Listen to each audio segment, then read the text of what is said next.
In business, the name of the game is to succeed in helping both your client and your company achieve their goals.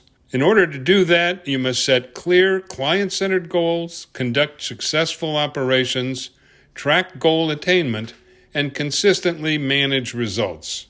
We'll discuss how to do these in today's episode.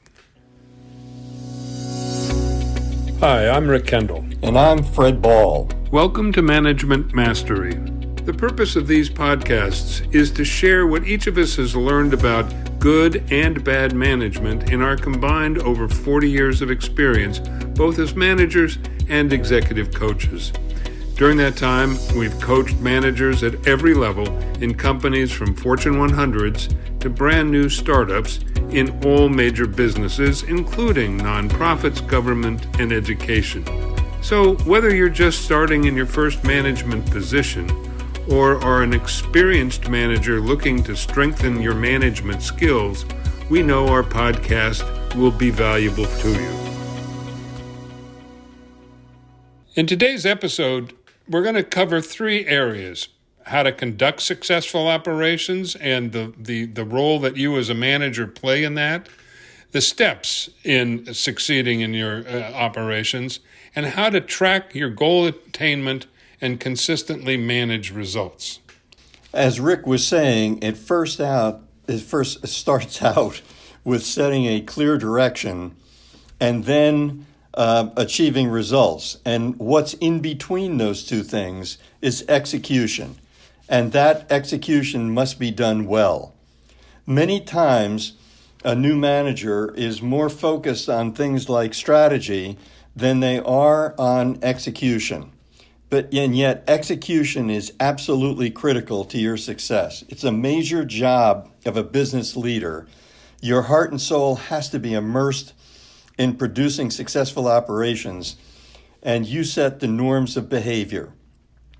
You need to reinforce the culture with your current staff and orient new staff to the importance of successful operations.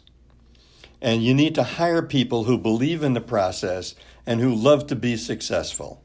Fred, I think, you both of us have worked with particularly startups where there was a great idea and perfectly timed, but where the startup failed. And the reason it failed was execution.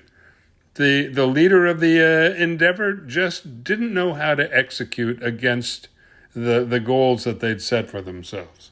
Yeah, there's no question I agree, and a number of times in coaching situations that comes up, and often it's because the leader doesn't have their heart and soul into the program, and so what happens is that they start to miss steps along the way. Right. Well, and it's the steps, I think, that are important. I mean, the first major part of that is just translating your goals into specific actions.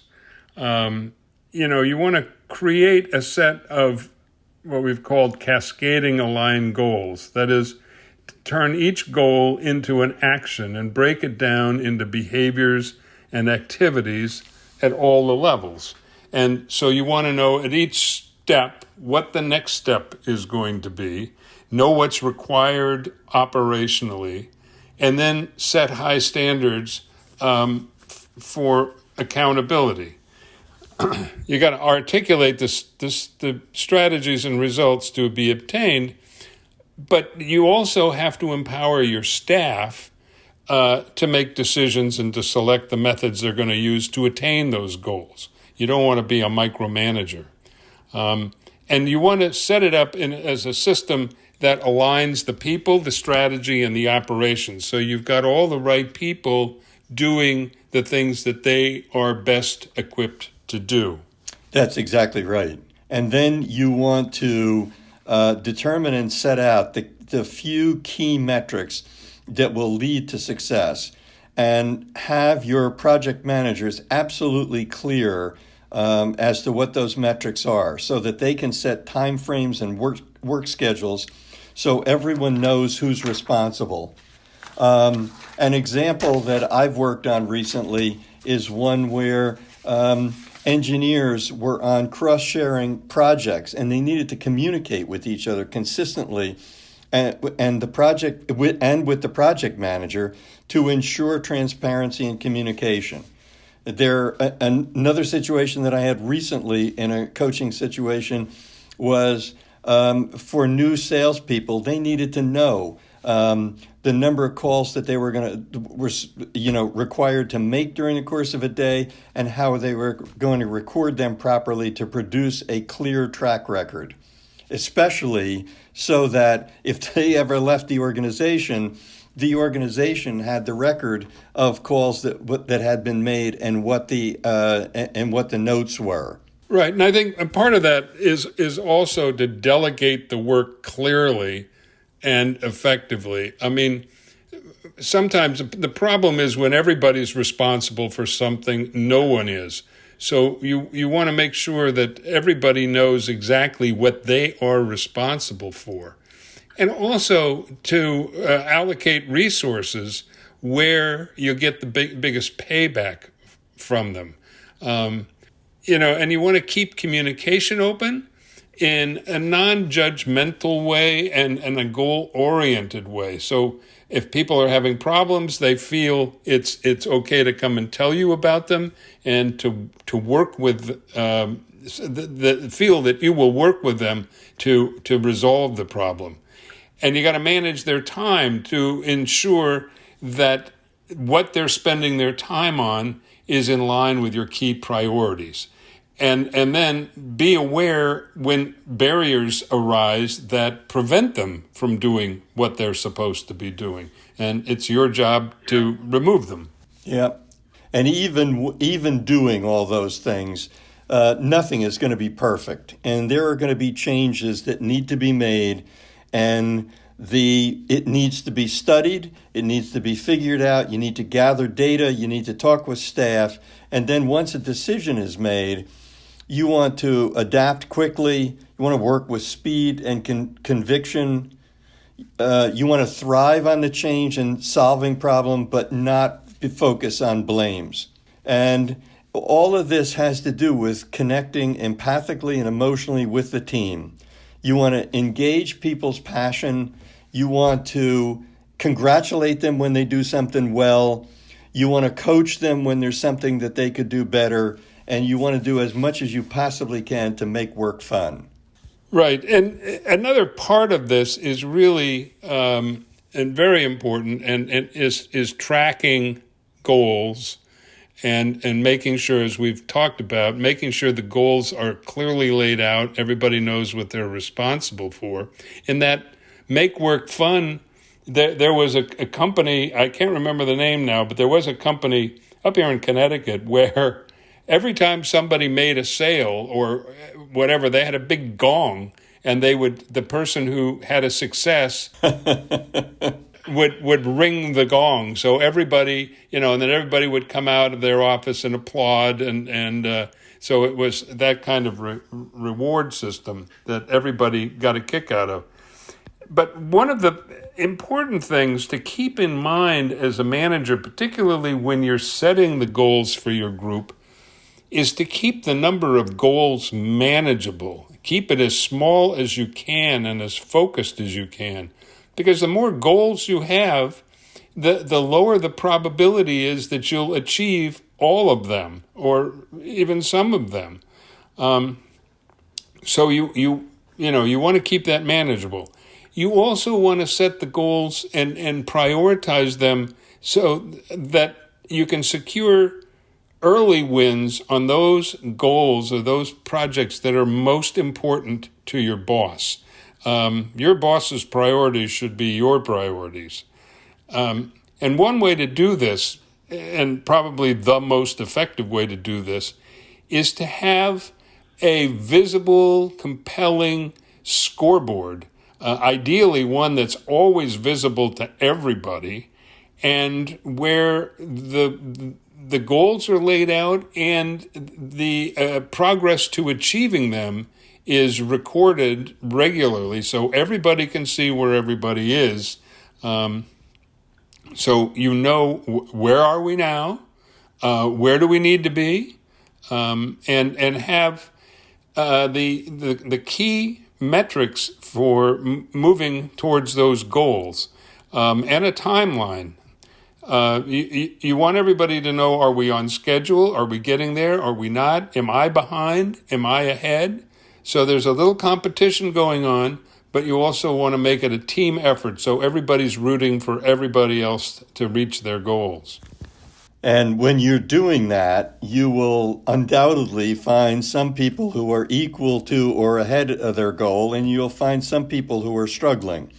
And what you want to do is to watch, look, and listen for members who are getting lost or are getting behind, and then determine what you can do to coach them, to help them to get on track. Sometimes when you do that, you'll find out that the job is bigger than you thought, and you may find out that they're getting behind because the job is too big, and the job either needs to be changed or you need to get them additional help.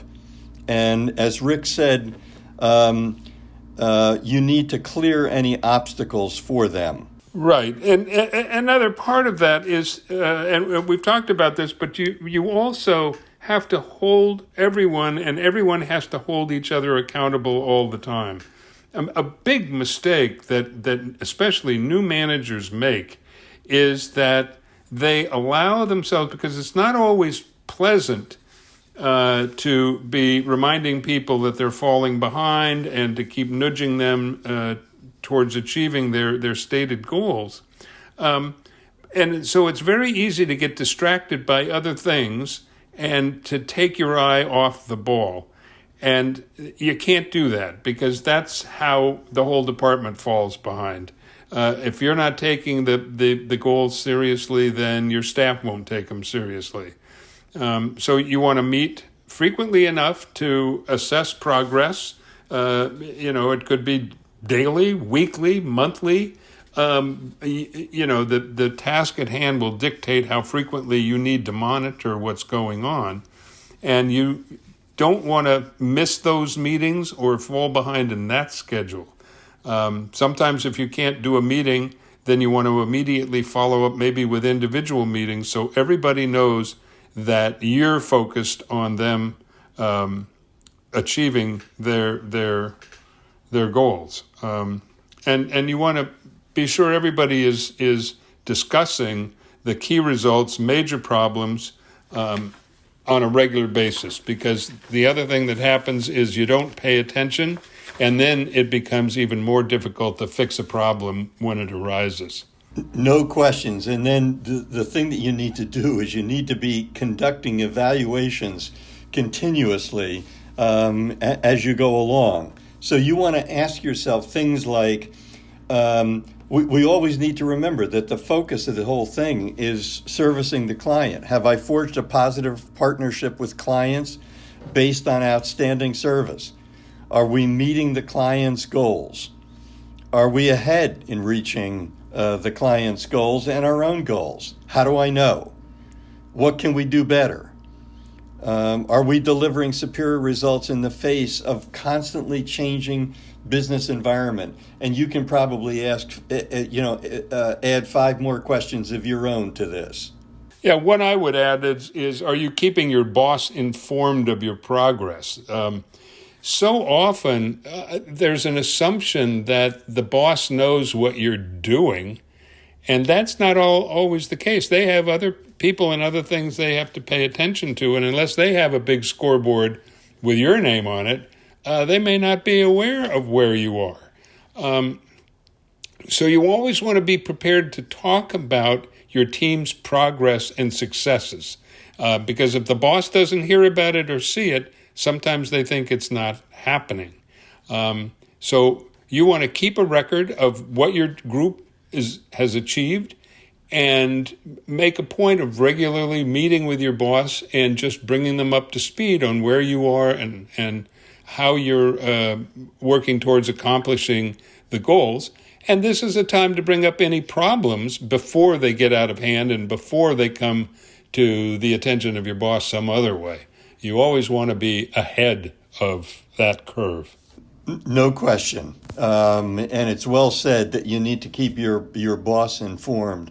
So to review, we have talked about if you can achieve the client and your company's goals, then you're going to be successful. And it requires first a focus on conducting successful operations and then managing those operations along the way through things like tracking goal attainment and constant evaluation of the work that you're doing.